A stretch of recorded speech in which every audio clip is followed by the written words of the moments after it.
SSC 25 তোমাদের জন্য হাজির হয়েছি নতুন আরেকটি টপিকস নিয়ে। এটা হলো বাংলা প্রথম পত্রের অপরিচিত গল্প। বাংলা প্রথম পত্রের অপরিচিত গল্প, এখান থেকে এই যে লেখক পরিচিতি, এ থেকে তোমার অ্যাডমিশন প্লাস একাডেমিক এই রবীন্দ্রনাথ থেকে একটা প্রশ্ন আসবে। তো আমরা আজকে দেখবো রবীন্দ্রনাথের কয়টা উপন্যাস এবং কয়টা নাটক তোমাদের বইতে দেওয়া আছে। আসলে এইগুলো পড়লে এখান থেকে একটা প্রশ্ন কমন থাকবে, প্রায় প্রতিবারই থাকে। তো লেটস গো, চলো আমরা শুরু করি। দেখো, রবীন্দ্রনাথ ঠাকুর বহু উপন্যাস লিখছেন, বহু নাটক লিখছেন। তো অল্প কয়েকটা তোমাদের এখানে দেওয়া আছে। যেরকম দেখো, তিনি প্রথমে এখানে লিখছেন নৌকা, এরপর লিখছিলেন ঘরে বাইরে, লিখছেন শেষের কবিতা, লিখছেন যোগাযোগ, লিখছেন চতুরঙ্গ, চোখের বাড়ি।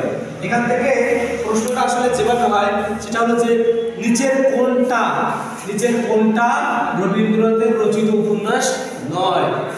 অর্থাৎ এখান থেকে হয়তো থাকবে মানে নিচের কোনটা রবীন্দ্রনাথের রচিত উপন্যাস, এখান থেকে একটা থাকবে আর তিনটা বাইরে থেকে থাকবে।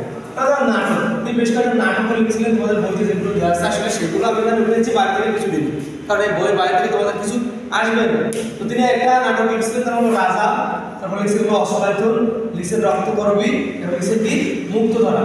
এখান থেকে সিকিউতে প্রশ্ন আসে যে রবীন্দ্রনাথের একটা নাটকের নাম, অথবা তোমার এমসিকিউতে থাকে যে নিচের কোনটা রবীন্দ্রনাথের রচিত নাটক। তিনটা বাইরে থেকে থাকে, একটা ভিতর থেকে থাকে।